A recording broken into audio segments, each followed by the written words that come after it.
Viewers, आज के video में हम देखेंगे कक्षा 10वीं हिंदी कृतिका भाग 2 के पाठ 1 माता का आंचल, जिसके लेखक है शिवपूजन सहाय। तो इस पाठ के सारे प्रश्न उत्तर हम आज इस वीडियो में करेंगे, बहुत ही आसान भाषा में।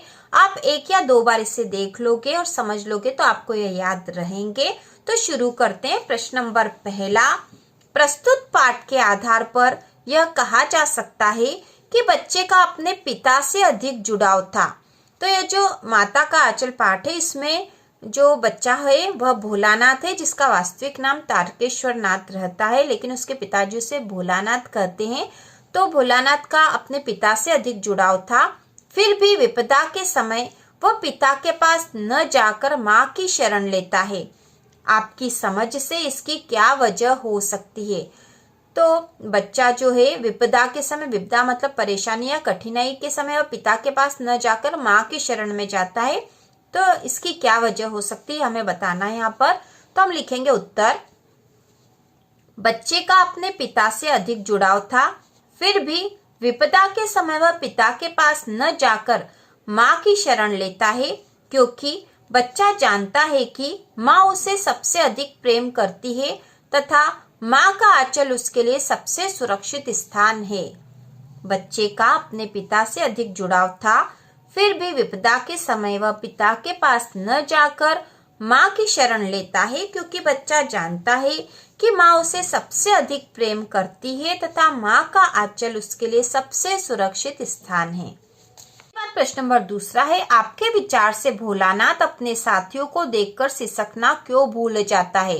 तो यहाँ पे हमें बताना है कि भोलानाथ जो थे वो अपने साथियों को देखकर सिसकना क्यों भूल जाता है। तो इसका उत्तर लिखेंगे हम, भोलानाथ अपने साथियों को देखकर सिसकना भूल जाता है क्योंकि यह बाल स्वभाव होता है कि वे अपने साथियों को देखकर उनके साथ खेलना चाहते हैं।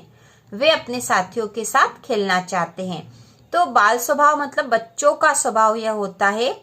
भोलानाथ अपने साथियों को देखकर सिसकना भूल जाते हैं क्योंकि यह बाल स्वभाव होता है कि वे अपने साथियों को देखकर उनके साथ खेलना चाहते हैं। तो बच्चों का यह स्वाभाविक गुण होता है कि जब भी उनके साथी उनके पास आ जाएंगे तो वह रोना भूल जाते हैं और उनके साथ खेलने लग जाते हैं। इसके बाद अगला प्रश्न नंबर तीसरा है, आपने देखा होगा कि भोलानाथ और उसके साथी जब तक खेलते खाते समय किसी न किसी प्रकार की तुकबंदी करते हैं। आपको यदि अपने खेलों आदि से जुड़ी तुकबंदी याद हो तो लिखिए। तो आपने कभी कोई खेल खेले हो और उसमें कोई तुकबंदी हो तो वह आपको यहाँ लिखनी है। तो यहाँ पर जो लिखी हुई यह भी आप लिख सकते हो, अक्कड़ बक्कड़ बम्बे बो, 80 90 पूरे 100 में लगा धागा, चोर निकल के भागा। तो इस प्रकार से लिखी जा सकती है, या आपको कोई सी दूसरी याद हो तो वह भी आप यहाँ लिख सकते हो। इसके बाद प्रश्न नंबर चौथा है, भोलानाथ और उसके साथियों के खेल और खेलने की सामग्री आपके खेल और खेलने की सामग्री से किस प्रकार भिन्न है? तो भोलानाथ और उनके साथियों के खेल और खेलने की सामग्री आपके खेल और खेलने की सामग्री से किस प्रकार भिन्न है? तो यह आप सोचकर खुद भी लिख सकते हो यदि आपने पाठ पढ़ा होगा। तो इस प्रकार से इसका उत्तर आएगा। तो इसका उत्तर है, भोलानाथ और उनके साथियों के खेल घर के बाहर खेतों में व मैदान में खेले जाने वाले खेल हैं, जिसमें वे प्रकृति में मिलने वाले सामानों जैसे गीली मिट्टी, पत्ते, फूटे घड़े के टुकड़ों, दिया सलाई की पेटियों आदि से अपने खेलने की सामग्री बना लेते थे, जबकि आज के समय में हम बाजार में मिलने वाले खिलौनों से खेलते हैं। इसके साथ ही मोबाइल व कंप्यूटर पर भी खेलते हैं। तो इस प्रकार से हम इसका उत्तर लिखेंगे। एक बार फिर से देख लेंगे, भोलानाथ और उसके साथियों के खेल घर के बाहर खेतों में व मैदान में खेले जाने वाले खेल हैं, जिसमें वे प्रकृति में मिलने वाले सामानों जैसे गीली मिट्टी, पत्ते, फूटे घड़े के टुकड़ों, दिया सलाई की पेटियों आदि से अपने खेलने की सामग्री बना लेते थे, जबकि आज के समय में हम बाजार में मिलने वाले खिलौनों से खेलते हैं। इसके साथ ही मोबाइल व कंप्यूटर पर भी खेलते हैं। इसके बाद जो अगला प्रश्न नंबर 5वां है, पाठ में आए ऐसे प्रसंगों का वर्णन कीजिए जो आपके दिल को छू गए हों। तो ऐसे प्रसंगों के बारे में यहाँ बताना है जो आपके दिल को छू गए हैं। आप अपने अनुसार भी लिख सकते हो। तो इसका उत्तर है पाठ में आए ऐसे प्रसंग जो दिल को छू गए हैं। तो पहला इसमें है मैया थोड़ा और खिलाने के लिए हट करती है। तो भोलानाथ जब अपने पिता से खा चुकते होते हैं तो भी माँ हट करके भोलानाथ को और खिलाती है। दूसरा है भोलानाथ खेल के साथियों को देखते ही सिसकना भूलकर बाबूजी की गोद से उतर पड़ते हैं। तीसरा है भोलानाथ के कांपते होठों को मैया बार बार निहार कर रोती और गले लगा लेती थी।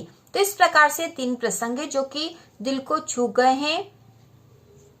इसके बाद अगला प्रश्न है इस उपन्यास अंश में 30 के दशक की ग्राम्य संस्कृति का चित्रण है।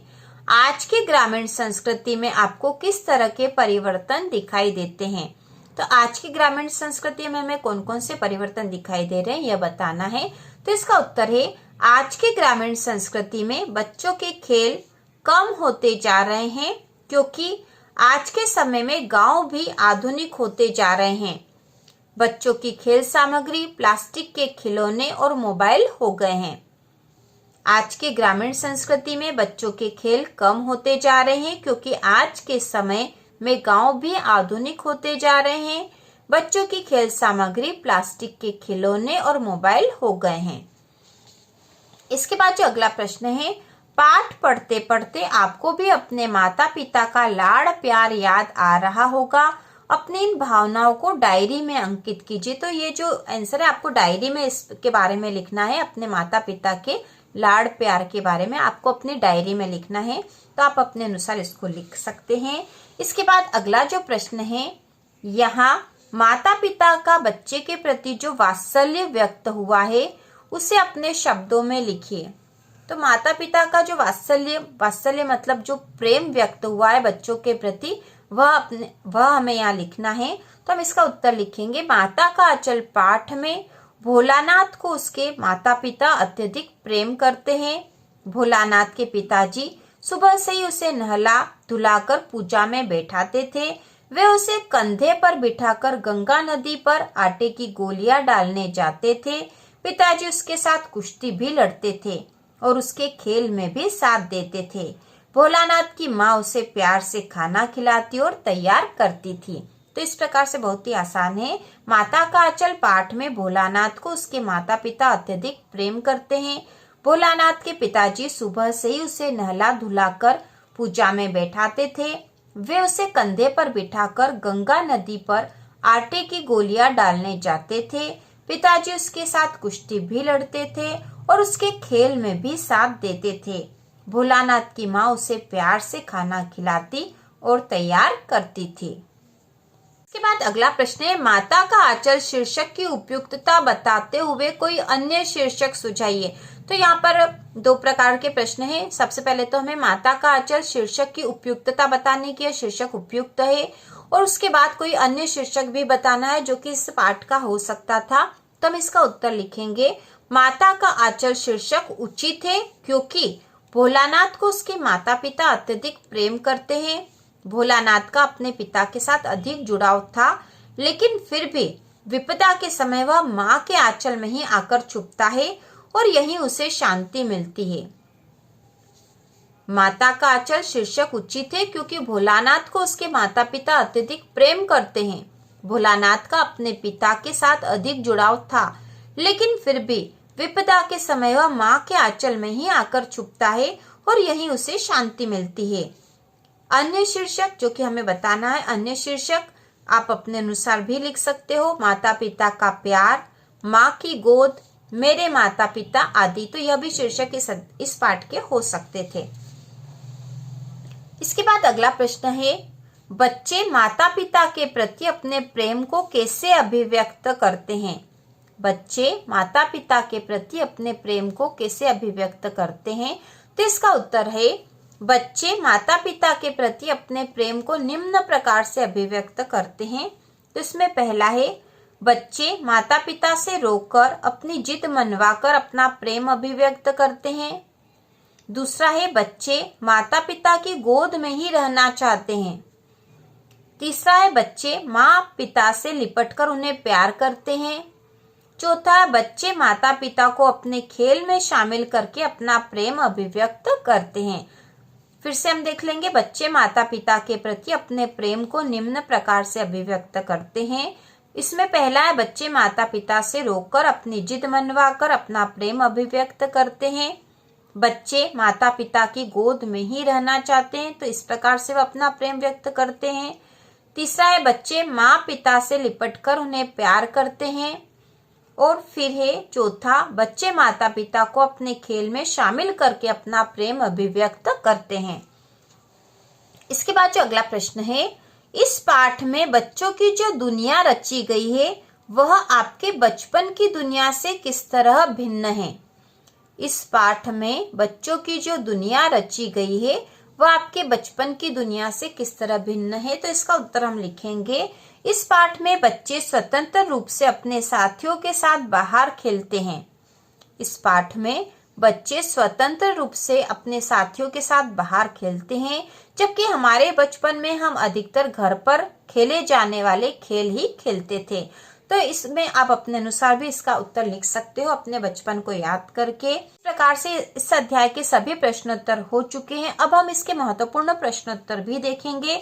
तो महत्वपूर्ण प्रश्नोत्तर में जो पहला है वह है, बच्चे माता पिता के प्रति अपने प्रेम को कैसे अभिव्यक्त करते हैं। तो बहुत ही महत्वपूर्ण प्रश्न है यह। इसके बाद जो अगला वेरी इंपॉर्टेंट क्वेश्चन है वह है, आपके विचार से भोलानाथ अपने साथियों को देखकर सिसकना क्यों भूल जाता है। तो प्रश्न इस प्रकार से आता है एग्जाम में, भोलानाथ अपने साथियों को देखकर सिसकना क्यों भूल जाता है। तो इसका उत्तर भी बहुत आसान है। तो इस प्रकार इस अध्याय के सारे प्रश्न उत्तर हमने कर लिए हैं। तो इसी प्रकार के और वीडियो देखने के लिए, कक्षा 10वीं की संपूर्ण तैयारी के लिए चैनल को सब्सक्राइब कीजिए।